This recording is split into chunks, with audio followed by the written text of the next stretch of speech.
Shalom, selamat sore, selamat Natal Bapak Ibu, anak-anak yang dikasihi oleh Tuhan Yesus Kristus. Izinkan saya untuk menyampaikan salam Natal dari beberapa kalumi yang ada di Pontianak. Senin malam kemarin kami melaksanakan Natal bersama, Natal kalumi bersama dengan Gereja Reformasi Indonesia Pontianak. Dan bersyukur boleh berjumpa dengan beberapa kalumi dan mereka menyampaikan, ketika saya menyampaikan besok saya akan ke SKM untuk melaksanakan perayaan Natal bersama di sana. Beberapa menyampaikan, sampaikan salam untuk Bapak Ibu guru, sampaikan salam kami untuk adik-adik kami.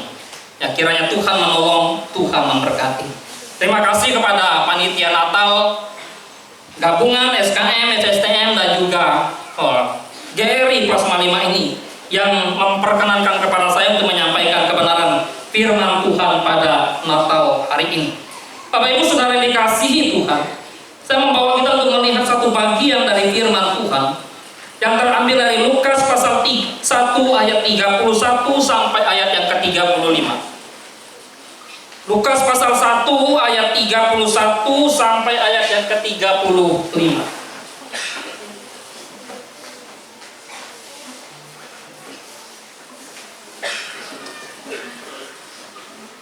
Saya akan bacakan firman Tuhan, Bapak Ibu Saudara memperhatikan. Demikianlah firman Tuhan. Sesungguhnya engkau akan mengandung dan akan melahirkan seorang anak laki-laki, dan hendaklah engkau menamai dia Yesus. Ia akan menjadi besar dan akan disebut anak Allah yang maha tinggi, dan Tuhan Allah akan mengaruniakan kepadanya tahta Daud bapa leluhurnya, dan ia akan menjadi raja atas kaum keturunan Yakub sampai selama-lamanya, dan kerajaannya tidak akan berkesudahan. Kata Maria kepada malaikat itu, bagaimanakah hal itu mungkin terjadi? Karena aku belum bersuami.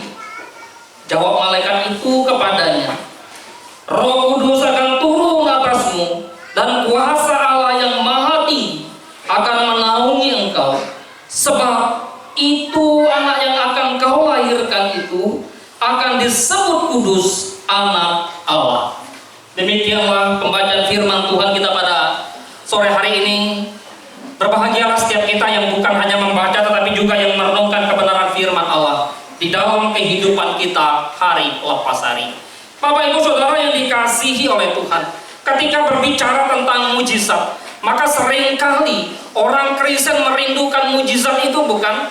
Sehingga tidak heran kalau ada tulisan baliho besar KKR, penyembuhan, mujizat ilahi akan dinyatakan. Orang akan berbondong-bondong untuk datang beribadah.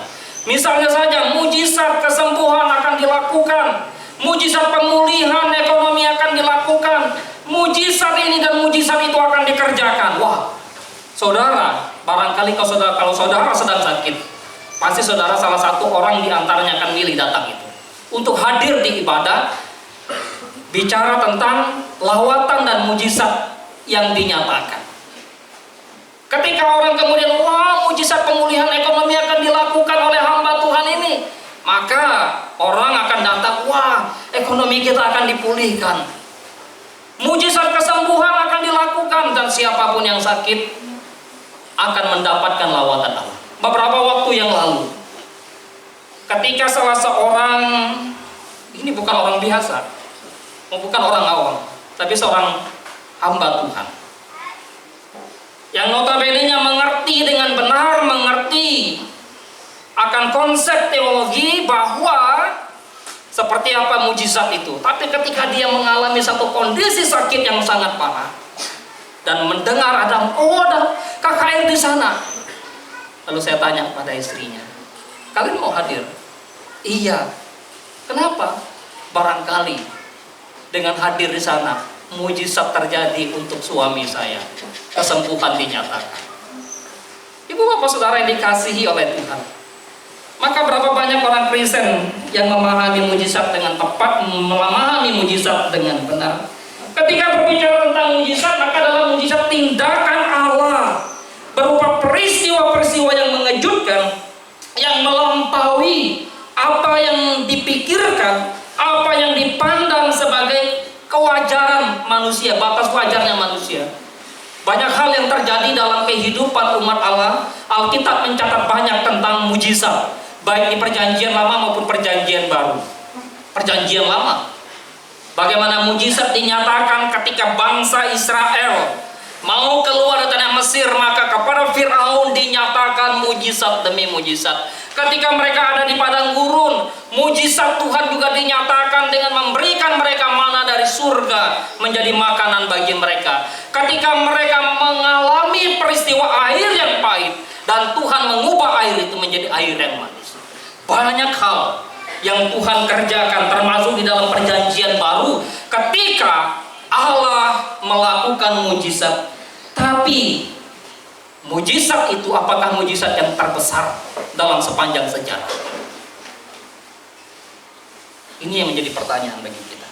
Karena itu ketika bicara tentang mujizat yang terbesar di dalam sepanjang sejarah, salah satunya adalah bagaimana peristiwa mujizat Natal itu dinyatakan. Mujizat seringkali kita harapkan sesuai dengan apa yang menjadi keinginan kita. Mujizat seringkali sesuai dengan apa yang mau Allah lakukan dalam kehidupan kita. Kita sakit jadi sembuh, senang.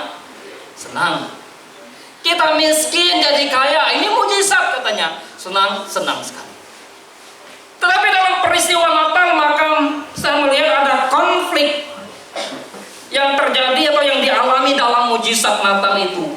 Saya mulai dari konflik yang dialami. Pertama adalah konflik yang dialami oleh seorang Raja Herodes. Sebelum masuk kepada teks yang kita baca, maka konflik dalam peristiwa Natal atau Natal dan konflik, bagaimana Herodes melihat ketika Kristus lahir, ketika dia mendengar bahwa orang Majus datang membawa kabar seorang raja Israel telah lahir dan kami melihat bintangnya di timur, sehingga kami datang ke tempat ini. Herodes kaget, shock. Benarkah ada raja yang baru lahir? Coba cek kitab suci. Dia tanya kepada ahli Taurat, kepada para pendeta zaman sekarang, ahli-ahli teologi. Cek, mereka buka. Wah, benar bahwa Nabi telah menubuatkan dia lahir di Bethlehem, di kota Daud. Wah, benar. Ya, sudah kamu ke sana. Kamu cek ke Bethlehem. Maka Raja Herodes memutus atau mempersilahkan kaum Majus untuk pergi ke Bethlehem. Kalau kamu sudah sampai, jangan lupa kabarkan kepadaku ulang lagi, supaya aku pun datang menyembah dia. Hal yang terjadi apa? Kena PHP. Raja Herodes di PHP sama Majus. Di PHP bukan karena Majus ini pendusta, tidak, tapi karena malaikat Tuhan Allah memerintahkan kepada orang Majus untuk kembali melalui jalan lain. Akhirnya apa yang terjadi? Herodes begitu marah, Herodes ngamuk, Herodes memerintahkan kepada pegawai-pegawainya untuk membunuh anak-anak di bawah 2 tahun. Konflik bukan? Ini mujizat Natal. Bapak Ibu Saudara yang dikasihi oleh Tuhan, ketika kita masuk dalam teks yang kita baca, maka konflik Natal dan konfliknya terjadi dalam kehidupan siapa? Di dalam kehidupan seorang Maria. Ketika Maria mendengar malaikat Tuhan berbicara kepadanya, "Salam hai engkau Maria, engkau yang dikaruniai Tuhan, engkau yang diberikan kasih karunia, bahwa engkau akan melahirkan, engkau akan mengandung, dan engkau akan melahirkan seorang bayi." Apakah Maria berkata, "Puji Tuhan, saya mengandung"? Begitu? Tidak. Alkitab mengatakan maka Maria terkejut mendengar perkataan malaikat itu, dan ia bertanya dalam hatinya, apakah arti salam itu? Terkejut diterjemahkan dengan bagaimana meresahkan, ada keresahan, ada ketergangguan, ada satu peristiwa yang menakutkan di dalam diri Maria. Jadi bukan kemudian, "Hore, saya senang saya mengalami mujizat." No. Maria manusia yang punya perasaan. Maria manusia yang punya hati. Dan Maria tahu bahwa dia sedang bertunangan dengan Yusuf. Dia seorang perempuan muda, seorang perawan yang belum bersetubuh dengan laki-laki, yang belum disentuh, belum dijamah. Sehingga dikatakan maka Maria mengalami satu trouble yang begitu besar dalam dirinya. Galau barangkali, dia akan menangis, Tuhan, kenapa mujizat ini terjadi padaku? Aku mengandung. Apa kata tunanganku Yusuf? Bukankah dia akan berkata kepadaku, Maria, engkau mengkhianati kasih sayangku padamu? Bukankah Yusuf menjumpai Maria dan berkata, Mar, saya tahu bahwa tak lama lagi kita menikah. Karena mereka bertunangan. Gak lama lagi kita menikah, Mar. Tapi kenapa engkau mengandung?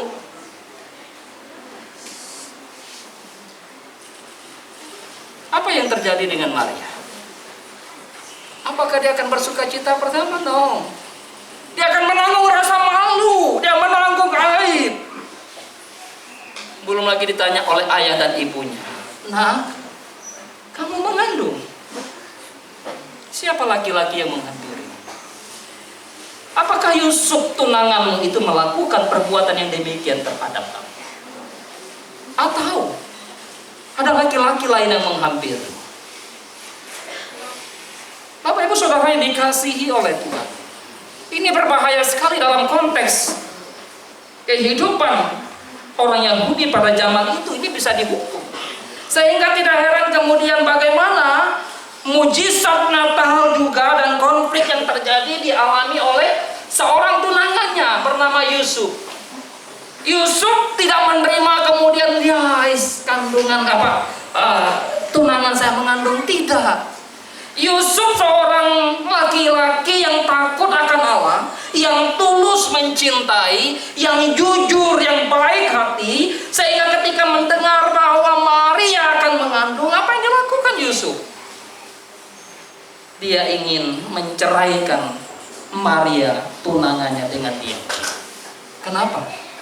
Dia tidak mau mencemarkan nama baik istri atau tunangan atau tunangannya ini. Dia nggak mau. Ini trouble, masalah, konflik di dalam kehidupan Yusuf juga. Jadi jangan pernah berpikir juga, tunanganku akan mengandung. Ya. Coba kalau saudara laki-laki yang normal dan saudara sedang punya pacar atau punya tunangan, lalu tiba-tiba tanpa saudara bersetubuh dengan dia, tiba-tiba dia mengandung. Apa yang terjadi dengan saudara? Marah? Putuskan. Kita putus sampai di sini. Itu yang dilakukan oleh Yusuf, bukan? Dia mau menceraikan Maria dengan diam.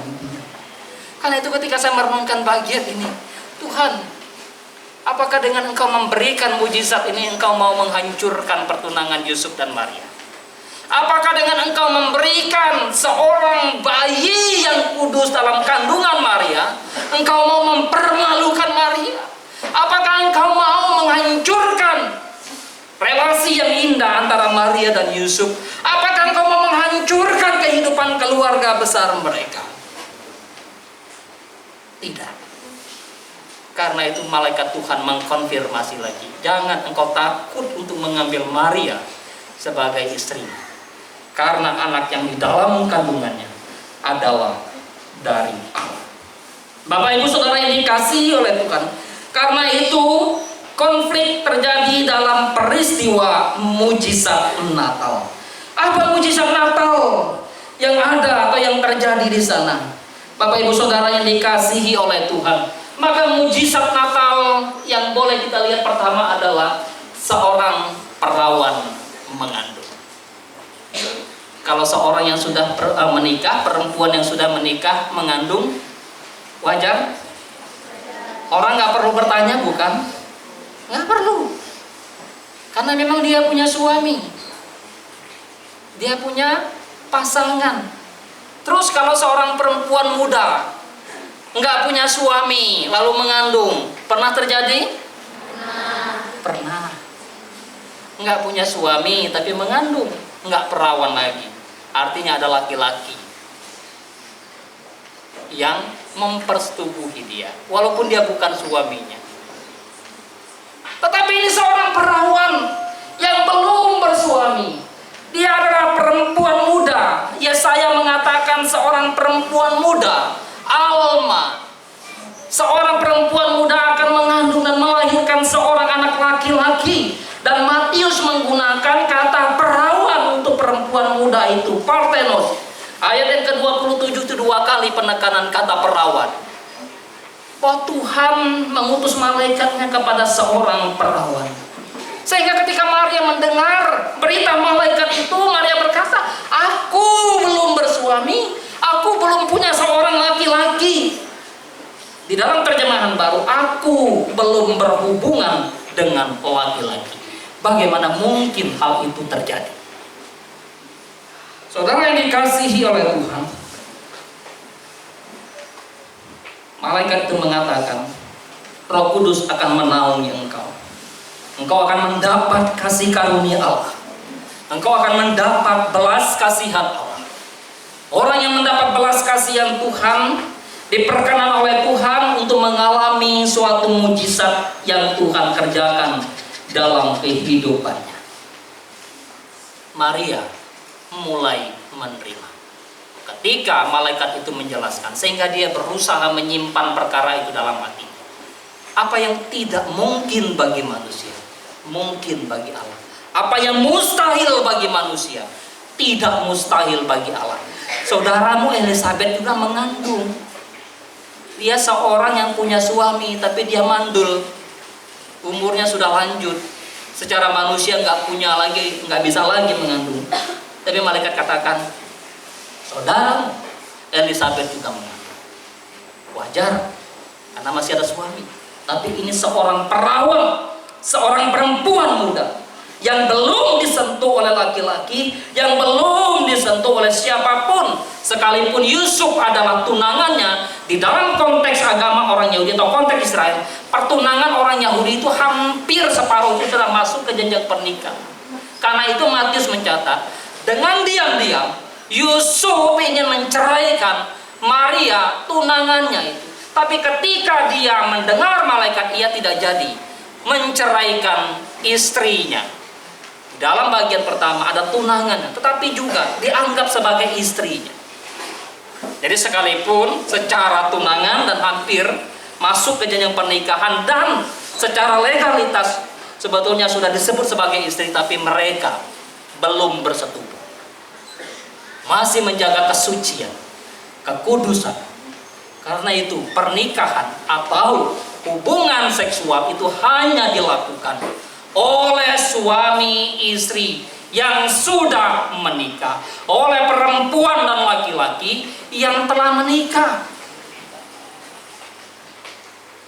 Jadi nggak bisa sebebas, oh saya laki dia perempuan. Apalagi zaman sekarang ya, jeruk makan jeruk katanya.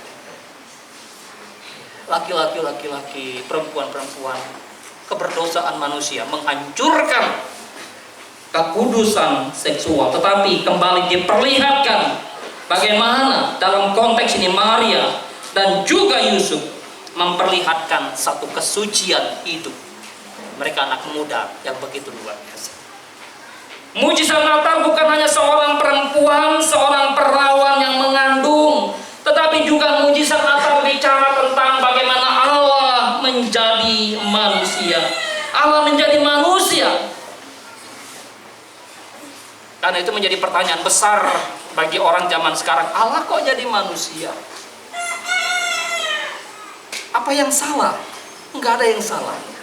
Karena Allah berkuasa, Dia berdaulat, Dia mau menjadi siapa yang Dia mau. Itu adalah ketetapan kehendak Allah.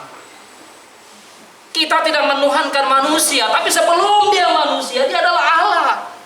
Karena salah kalau orang mengatakan, kok manusia dituhankan? Yang dipahami adalah harusnya bahwa sebelum dia menjadi manusia, dia adalah Allah dari kekal. Karena itu Yohanes berkata, pada mulanya adalah firman, firman itu bersama-sama dengan Allah, dan firman itu adalah Allah. Firman itu telah menjadi manusia dan diam di antara kita, dan kita melihat kemuliaan. Jadi jangan terganggu dengan pertanyaan atau godaan orang, wah kamu menyembah manusia, kamu menuhankan manusia. Yang tidak boleh justru manusia mau menjadikan diri sebagai Allah. Betapa terbaliknya kehidupan manusia berdosa. Dia yang adalah Allah menjadi manusia. Dia diberi nama Yesus. Ia akan menjadi besar. Dia disebut anak Allah yang maha tinggi dan dikaruniakan tahta Daud, akan menjadi raja yang kekal. Ini bicara tentang bagaimana Kristus yang menjadi manusia. Bahkan namanya pun disebutkan di sana, kepada Maria kau beri nama dia Yesus, yang artinya juru selamat. Ia akan menjadi yang besar. Karena itu Yohanes Pembaptis sadar betul, aku akan menjadi semakin kecil, dia akan menjadi semakin besar. Dia disebut anak Allah yang maha tinggi, dan dia akan memerintah, menjadi raja dari garis keturunan Daud, dan kekuasaannya kekal sampai selama-lamanya. Dalam situasi kondisi Kristus lahir, orang Yahudi sedang dikuasai oleh kerajaan Romawi. Bagaimana Kaisar, bagaimana Raja Herodes memerintah mereka. Di tengah-tengah situasi yang terjajah seperti itu, berita Natal disampaikan bahwa ada seorang raja yang akan menjadi raja bagi Israel, raja bagi keturunan Yakub, dan kerajaannya tidak akan berkesudahan. Bapak Ibu Saudara yang dikasihi oleh Tuhan Yesus Kristus, inilah mujizat Natal yang menjadi pertanyaan bagi kita. Apa tujuan mujizat Natal itu? Tujuan mujizat Natal itu adalah pertama, untuk menggenapi janji Allah. Janji Allah tentang apa? Janji Allah tentang penebusan manusia atas dosa. Janji Allah untuk menyelamatkan manusia.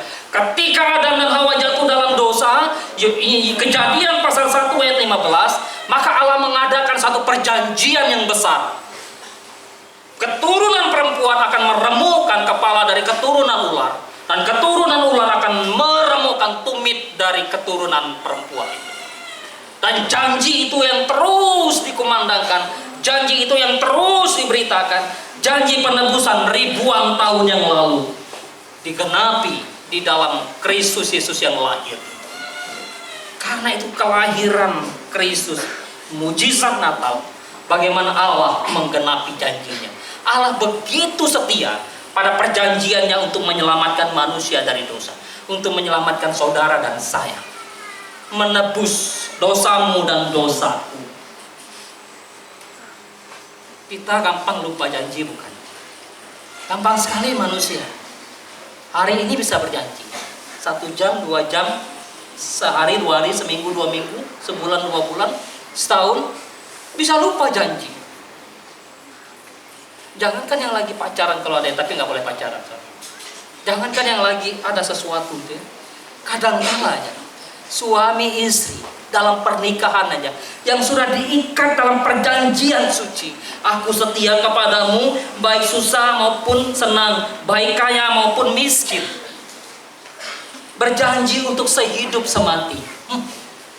Belum sehidup semati, sudah mengingkari janjinya. Di sana bukan di sini. Tapi Allah berjanji ribuan tahun yang lalu, dia genapi dalam Kristus Yesus. Dia berjanji menyelamatkan manusia, umatnya, dari dosa mereka.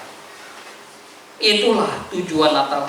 Yang kedua, apa tujuan mujizat Natal? Tujuan mujizat Natal adalah untuk menggenapi firman Allah yang disampaikan oleh para nabi tentang kelahiran Kristus. Tadi saya sudah singgung bagaimana Yesaya menubuatkan seorang perempuan muda akan melahirkan.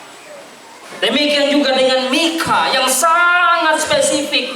Tempat kelahirannya diberitahukan di kota Nazaret, di Bethlehem.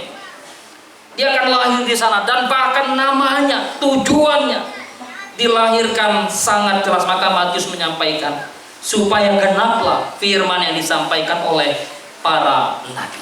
Dengan kata lain, bahwa apa yang dilakukan oleh Allah melalui Kristus itu tidak kucuk-kucuk ada, tapi ada firman yang disampaikan, ada berita yang disampaikan, ada nubuat yang disampaikan, kini tergenapi.